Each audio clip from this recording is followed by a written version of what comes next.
Now, it completely depends on the specific biological interactions of for separation and purification. तो जो भी molecule जिसको आप सेपरेट करना चाह रहे हैं, उसका इंटरेक्शन क्या है, बायोलॉजिकल इंटरेक्शन क्या है आपके स्टेशनरी फेज से, ये कंप्लीटली उस पर डिपेंड करता है। यहाँ पे साइज या केमिकल प्रॉपर्टीज जो होता है, वो उस पे किसी भी तरीके का आपका कोई भी लेना देना नहीं है। Theoretically capable of giving the absolute purification, as it does not rely on the physical property of the analyte। यानी साइज जो है वो फिजिकल प्रॉपर्टी पे आ जाता है। तो कहने का मतलब है कि चूंकि ये कोई भी मॉलिक्यूल जिसको आप सेपरेट करना चाह रहे हैं, चाहे वो कार्बोहाइड्रेट हो या अमाइनो एसिड्स हो, ये उसके फिजिकल प्रॉपर्टी पे कंप्लीटली डिपेंड नहीं करता है। ये इसकी एफिनिटी स्टेशनरी फेज में, सपोज कर लो कि हम लोग अमाइनो एसिड 1 को टारगेट किए हुए हैं और हमारा लिगैंड, आगे में पढ़िएगा कि हमारा लिगैंड सिर्फ इसी अमाइनो एसिड को बाइंड कर सकता है। फिर इससे मिलता जुलता स्ट्रक्चर का कोई दूसरा अमाइनो एसिड है, उसको इससे कोई लेना देना नहीं है। इसीलिए एफिनिटी क्रोमेटोग्राफी ज्यादातर ये चांस होता है हमारा कि हमारे प्यूरेस्ट फॉर्म में बोला जाता है कि जिस किसी भी चीज को आप सेपरेट कर रहे हैं, वो अपने प्यूरेस्ट फॉर्म में एनालाइट को आप इससे आइसोलेट कर सकते हैं। Is it clear or not? Is it clear or not? खुशी? Yes, sir. खुशी? Yes, sir. ठीक है। अभी तक Yes, क्या sir. हो रहा था ना, अभी तक क्या हो रहा था कि क्रोमेटोग्राफी में कोई दो मॉलिक्यूल जिसका साइज, शेप, जैसे मॉलिक्यूलर साइज एक्सक्लूजन में मान लो दो मॉलिक्यूल का साइज, शेप और साइज बिल्कुल सेम है एक दूसरे से, तो वो भी क्या होंगे कि एक ही साथ में वो स्टेशनरी फेज में, एक ही साथ वो स्टेशनरी फेज में रिटेन हो जाएंगे। जबकि लार्जर मॉलिक्यूल एज एन इल्यूएंट जो होते हैं, या इल्यूट जो होते हैं, वो बाहर निकल जा रहे थे।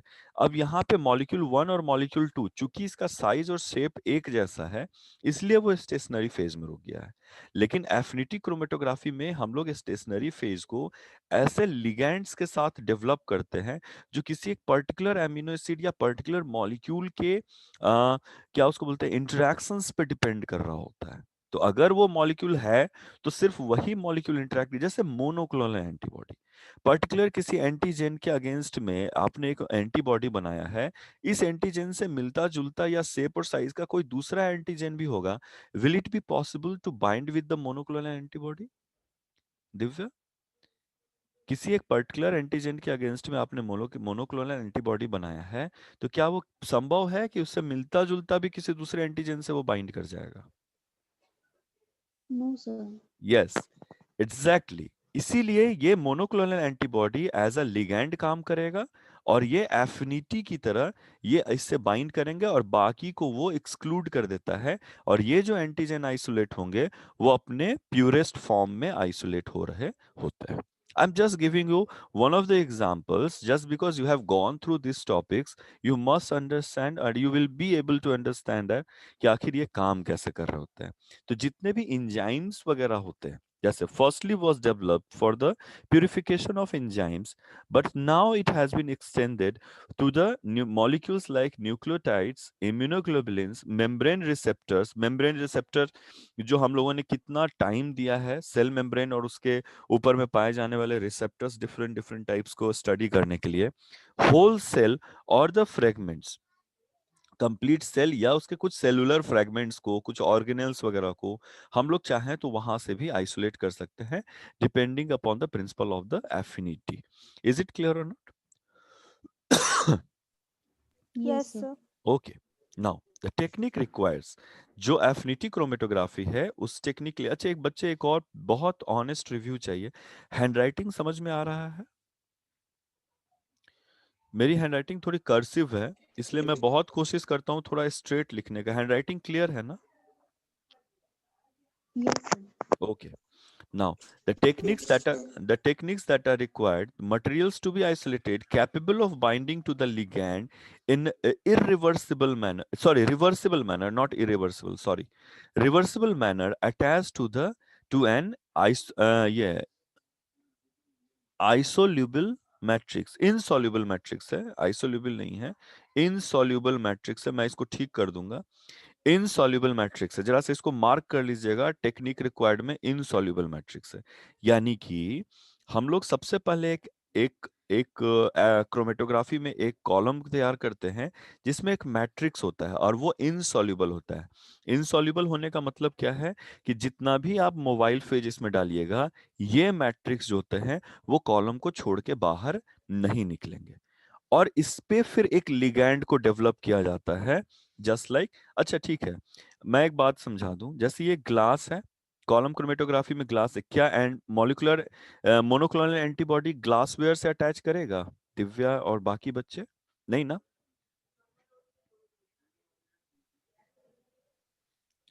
ये ग्लास No. ठीक है, लेकिन अगर हम यहाँ पे कोई प्रोटीन, अगर हम यहाँ पे कोई प्रोटीन या किसी चीज को ये कर दें, उसको क्या करते हैं, इमोबाइल कर दें, यानी कि अगर हम कोई कोटिंग करने का काम बोलते हैं, exactly the word is use coating. The first layer we do the coating of any carbohydrate या प्रोटीन, उससे हम एक कोटिंग करें जो जो आपके कॉलम के इंटरनल वॉल से अटैच कर जाते हैं। और तब अगर आप मोनोक्लोनल एंटीबॉडी बनाएंगे तो वो अपने एफसी रीजन से उससे अटैच कर सकते हैं, यस और नो? Yes, sir. ठीक है, तो ये क्या करते हैं, पहले हम लोग एक मैट्रिक्स तैयार करते हैं, सॉरी मैट्रिक्स तैयार करते हैं, फिर एक लिगैंड तैयार करते हैं जो उस मैट्रिक्स से अपना जाकर के अटैच कर सके। और ये लिगैंड क्या करता है, आपके जो भी एनालाइट्स हैं उसमें से सेपरेशन करने का काम करेगा। तो सबसे पहले the materials to be isolated, यानी जिस मटेरियल को भी आप आइसोलेट करना चाह रहे होते हैं, it is capable of binding to the ligand, वो आपके लिगैंड से बाइंड करने में कैपेबल होना चाहिए।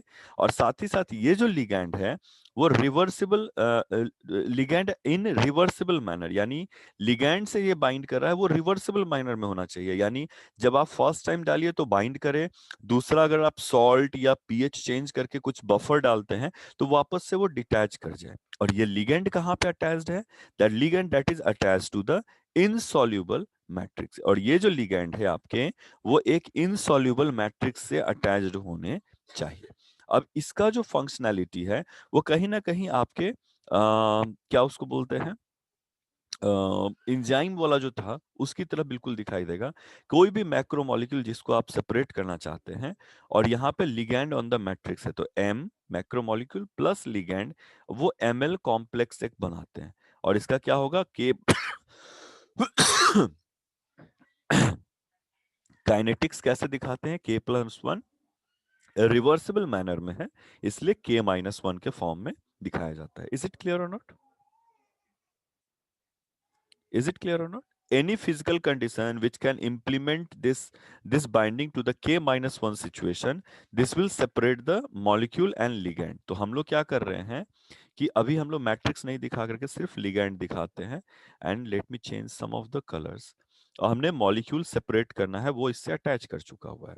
सपोज कर लो कि पीएच की वैल्यू 6.0 है, सेकेंड टाइम में, that is for the k+1 condition. अब हमने क्या किया कि इस पीएच को चेंज किया, और हमें पता है कि एंजाइम काइनेटिक्स का ये फिजिकल प्रॉपर्टी इसके आगे में हम लोग को बताया हुआ है कि एफिनिटी क्रोमेटोग्राफी अगर आप करना चाहते हैं तो कौन कौन से इंफॉर्मेशन आपके पास पहले से अवेलेबल होना चाहिए। हमारे पास अवेलेबल है कि पीएच को अगर आप 4.7 कर दीजिएगा तो ये वैल्यू जो होता है वो k-1 की तरफ लेकर के चला जाएगा। तो आपने क्या किया, 4.7 वाले बफर को इससे पास किया। अब बफर को पास करने से क्या हो जाएगा, इरेजर है, बफर को पास करने से क्या हो जाएगा, बफर को पास करने से क्या होगा, लेट मी चेंज अगेन। ये बफर के साथ जो है वो आपके मॉलिक्यूल्स जो हैं, अगर एक मॉलिक्यूल अटैच्ड है तो k+1 का कंडीशन है, बफर डाला और ये मॉलिक्यूल बाहर आना शुरू हो चुका है तो k-1 का। यहाँ पे ये जो कंडीशन है वो ml है, molecule macro molecule plus ligand का कंडीशन है। और यहाँ पे आ जाता है मैक्रो मॉलिक्यूल, और लिगैंड जो है वो यहीं पे छूटे हुए दिखाई दे देते हैं। समझ में आ जाएगा, यस और नो? Yes, sir. आपने जो एनालाइट को सेपरेट किया है उसको कॉलम से पास कराया, वो आपके लिगैंड से बाइंड कर गए। फिर फिजिकल कंडीशन में पीएच हो या कोई भी चीज हो, अगर आप उसको डिस्टर्ब करते हैं तो वो k-1 कंडीशन में आकर के वो मॉलिक्यूल्स अपने लिगैंड को छोड़ देता है, और फिर सेकेंड बार में वो एज एन इल्यूट बाहर आना शुरू कर देता है। if I go through this, if I just magnify somehow, annotation, clear all. Now this is like the matrix जो मैंने बताया कि इनसॉल्युबल मैट्रिक्स होता है, और ये आपका इमोबिलाइज्ड लिगैंड है। अब यहां से अगर आप देखेंगे तो कोई भी इंजाइम सेपरेशन के लिए अगर हम लोगों ने इसको यूज किया हुआ है, तो ये इंजाइम जो क्या करते हैं वो जाकर के लिगैंड से बाइंड कर देते हैं। The bound enzyme was free of contaminating proteins. तो यहाँ पे कई सारे और भी प्रोटीन्स हैं जो एंजाइम के साथ फ्लो कर रहे थे, लेकिन सिर्फ ये एंजाइम जो है वही अपने लिगैंड से बाइंड कर पा रहा है, बाकी सारे के सारे प्रोटीन बाहर निकल जा रहे हैं। तो अब यहाँ पे क्या है, अब इसका इल्यूजन फर्स्ट राउंड में क्या हुआ कि एंजाइम जाके लिगैंड से बाइंड किया है, सेकंड टाइम में इसका इल्यूजन है, यानी कि अब हमको इस एंजाइम को भी बाहर निकालना है ताकि हम उसकी स्टडी कर सके। तो दूसरा कोई लिगैंड लेते हैं, जो एफिनिटी इल्यूजन कहने का मतलब है कि आपने कोई दूसरा मॉलिक्यूल जो कि इसका एक्टिव साइड एंजाइम से मिलता जुलता है, जो एक्टिव साइड से बाइंड कर सकता है, अगर आप उसको ऐड कीजिएगा तो which has a better affinity for the enzyme, और वो लिगैंड को छोड़ करके बाहर आ जाएंगे। और नॉन स्पेसिफिक इल्यूजन जो मैंने अभी समझाया कि पीएच और आयनिक कंसंट्रेशन को चेंज करने पे ये एंजाइम वापस से अपने लिगैंड को छोड़ देगा। यस और no everyone? Yes, sir. Everyone कुलसन, खुशी? Yes, sir. देखो, या तो ये एंजाइम लिगैंड से बाइंड किया हुआ है तो कोई ऐसी चीज ऐड करो, कोई ऐसी चीज ऐड करो जो एंजाइम से जाके बाइंड कर जाए और वो लिगैंड को छोड़ दे, या इसके बाइंडिंग में एंजाइम सबस्ट्रेट कंसंट्रेशन वाले कंडीशन में जो भी पीएच टेम्परेचर था उसके कंडीशन को हम लोग चेंज करेंगे तो भी वो छोड़ देगा। यहाँ पे एफिनिटी इल्यूजन में हमने कोई मॉलिक्यूल ऐड किया है जिसके चलते एंजाइम सेपरेट हो चुका है, और सेकंड वाले में नॉन स्पेसिफिक वाले में हमने पीएच और आयन के कंसंट्रेशन को चेंज किया, जो कि उसको फाइनली रिलीज आउट करने में हेल्प कर दे रहा है। Is it clear or not? Yes, sir. ठीक है। when any complex analyte is added to the when any complex analyte added to the column containing the matrix and ligand on it, only the target compound will bind to the ligand। यानी किसी भी तरीके का molecule जो है, sir मेरे side network बहुत fluctuate कर रहा है, कोई नहीं, वीडियो मिल जाएगा दिव्या। कोई भी मॉलिक्यूल कॉम्प्लेक्स जो है, एनालाइट का कॉम्प्लेक्स मॉलिक्यूल को अगर आप ऐड कर रहे हैं, तो सिर्फ वही मॉलिक्यूल, अगर मैं पीछे जा करके इसको डिस्कस करना चाहूं कि अगर कोई भी मॉलिक्यूल है, अगर यहाँ पे अगर इसके कंडीशन के बजाय में कोई ऐसा मॉलिक्यूल ऐड हो जाए, तो क्या ये लिगैंड से बाइंड करेगा? यस और नो? इस कंडीशन को देखो, और यहाँ पे जो लॉक इन की मेथड था उसको थोड़ा सा अगर रिवाइज करोगे एंजाइम वाले को, तो ये तो बाइंड नहीं करेगा। यस और नो? No, sir. ठीक, वहां पे ही बताया गया कि अगर कोई भी कॉम्प्लेक्स इसको ऐड कर रहे हैं तो हम लोग सिर्फ उसी टारगेटेड कंपाउंड को यहां से सेपरेट कर सकते हैं, अदरवाइज वो दूसरा टारगेटेड कंपाउंड को ही सेपरेट करेंगे, जबकि दूसरे मॉलिक्यूल जो हैं वो बाइंड भी नहीं करते हैं। Okay, all other compounds will be washed away. एक सेकंड बच्चे, जरा सा हम उसको रिप्लाई कर। Now, all other compounds will be washed away and the component can be resolved from ligand through the displacement as mentioned in the diagram।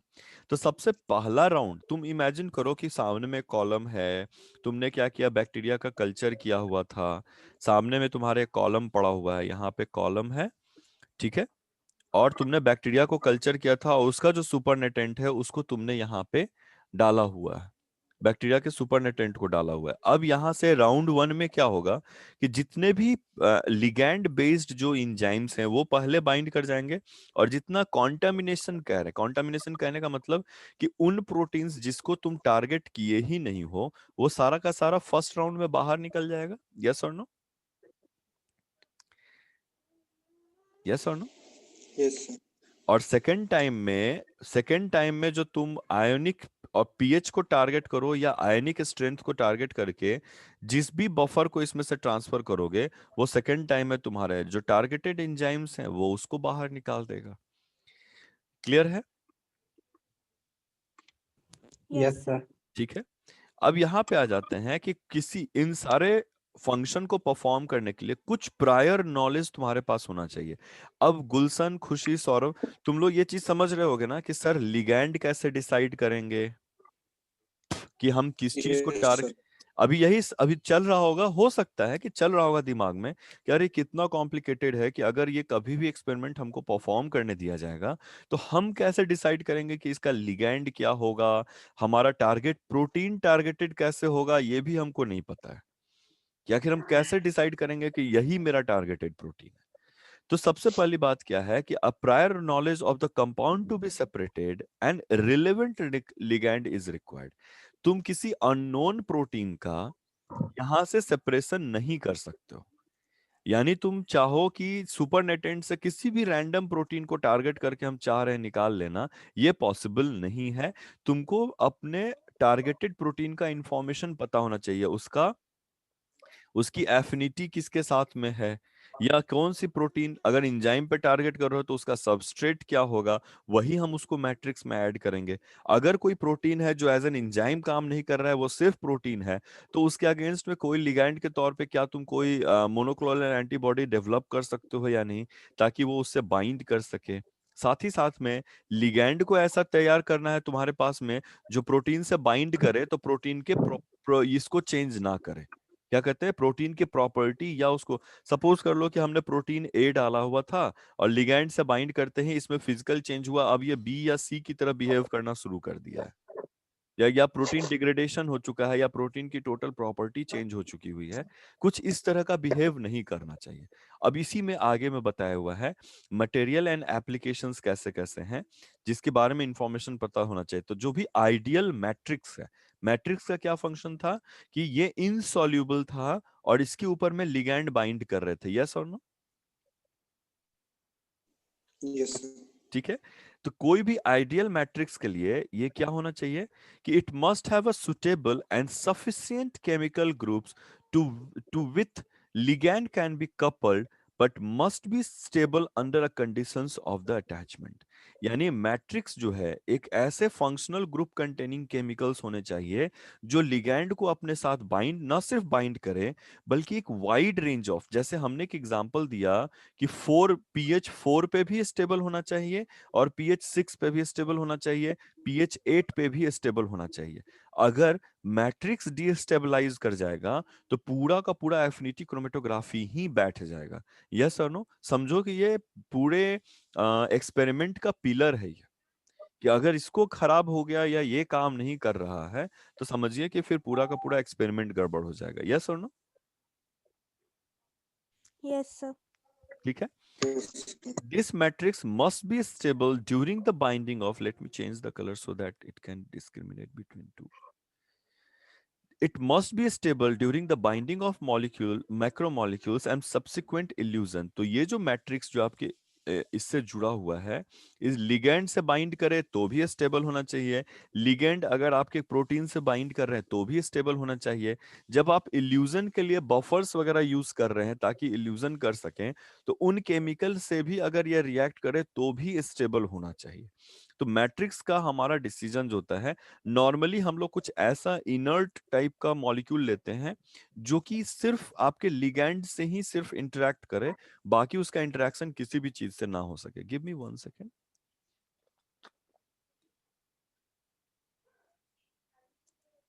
लेना तो Deepika.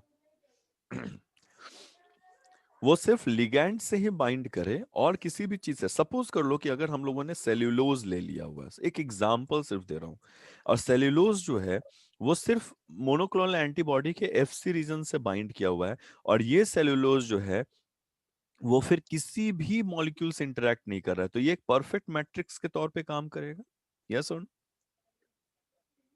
Cellulose itself is available, ये stable on high temperature, pH का एक wide range पे भी cellulose जो होता है वो आपके स्टेबल होते हैं। यस और नो, ठीक है।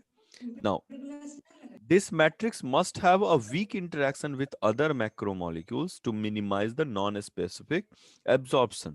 यानी कि अगर हमने प्रोटीन 1 को टारगेट किया हुआ है तो किसी भी दूसरे प्रोटीन का मैट्रिक्स से इंटरेक्शन नहीं होना चाहिए ताकि नॉन स्पेसिफिक एब्जॉर्प्शन ये सब वगैरह ये ना हो सके, यानी कि एक प्रोटीन जो है वो आपका लिगैंड से बाइंड कर जा रहा है और दूसरा प्रोटीन जो होता है वो मैट्रिक्स से बाइंड कर रहा है, तो भी गड़बड़ी हो जाएगी।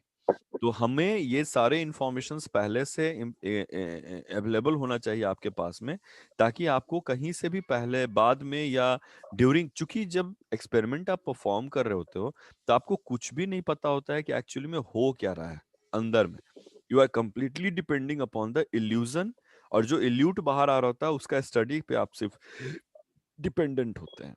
इसका एक एग्जांपल दिया गया है कि क्रॉस लिंक्ड डेक्स्ट्रंस एंड एगरोज, पॉलीएक्राइलामाइड्स, पॉलीमेटा ये क्राइलेट्स, इसका एग्जांपल है कि कौन कौन से केमिकल्स जो होते हैं। यहाँ देखो एक सेल्यूलोज भी सामने में आ रहा है, ठीक है, पोरस ग्लास एंड सिलिका।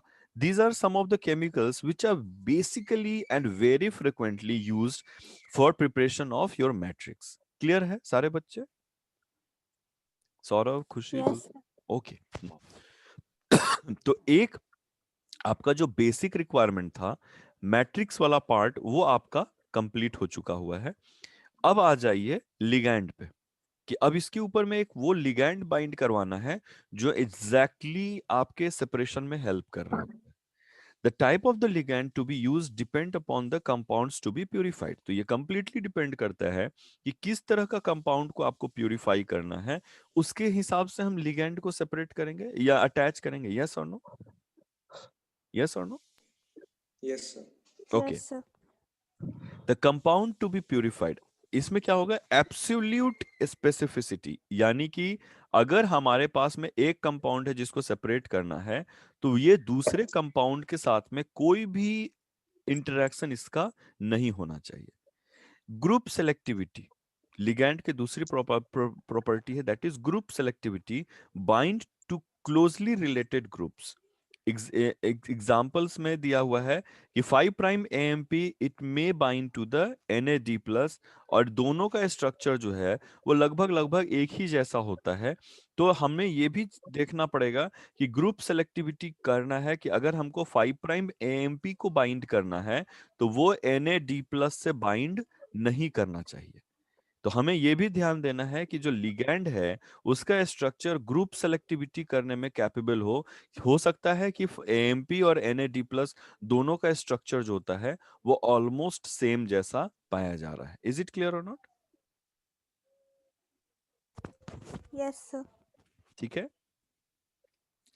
आ, एक सेकंड मेरे बच्चे, यहां जो है हम यहां तक बता दे रहे हैं, इसके बाद में एप्लीकेशन है एफिनिटी क्रोमेटोग्राफी का। I think you must go through these all applications as they are not very tough to understand. Application हो जाएगा खुद से ही, एप्लीकेशन ऑफ एफिनिटी क्रोमेटोग्राफी हो जाएगा। गुलशन, खुशी, सौरभ, Yes, sir. ओके। फिर से लिगैंड क्या होते हैं? A dependent dehydrogenase as their structures are very similar. तो वो NAD प्लस और 5 प्राइम AMP के बारे में दिया हुआ है कि ये डिहाइड्रोजिनेज पे डिपेंडेंट होते हैं, क्योंकि इनके स्ट्रक्चर्स जो होते हैं वो काफी एक दूसरे से सिमिलर होते हैं। तो आपके लिगैंड का डिजाइन ऐसा होना चाहिए जो 5 प्राइम AMP और NAD प्लस दोनों के ही बीच का डिफरेंस को पता कर सके कि आखिर ये दोनों अलग अलग मॉलिक्यूल्स हैं। This must be suitable macromolecule with the ligand that can help to bind with the matrix. इसके साथ साथ में ये तो वो पार्ट है जो लिगैंड जो है, ये तो वो पार्ट है जो लिगैंड आपके मॉलिक्यूल से अटैच कर रहा है, साथ ही साथ में लिगैंड इटसेल्फ को मैट्रिक्स से बाइंड करना होता है। तो इसके पास में NH2 अमाइनो ग्रुप्स का, कार्बोक्सिल ग्रुप का, सल्फोहाइड्रल ग्रुप का, हाइड्रोक्सिल ग्रुप, तो ये फिनॉल और अल्कोहलिक ग्रुप्स जो हैं वो उसमें अवेलेबल होने चाहिए ताकि वो मैट्रिक्स से अटैच कर सके। मोटा मोटी कहने का क्या मतलब है कि लिगैंड की स्पेसिफिसिटी अच्छी होनी चाहिए, साथ ही साथ में ग्रुप ग्रुप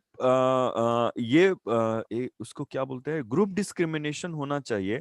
कई बार ऐसे होते हैं कि AMP और Na+, ये दोनों ग्रुप्स एक दूसरे से काफी हद तक एक दूसरे से मिलते जुलते हैं, तो लिगैंड के पास कैपेबिलिटी होनी चाहिए ताकि ये दोनों ग्रुप को अलग अलग समझ सके।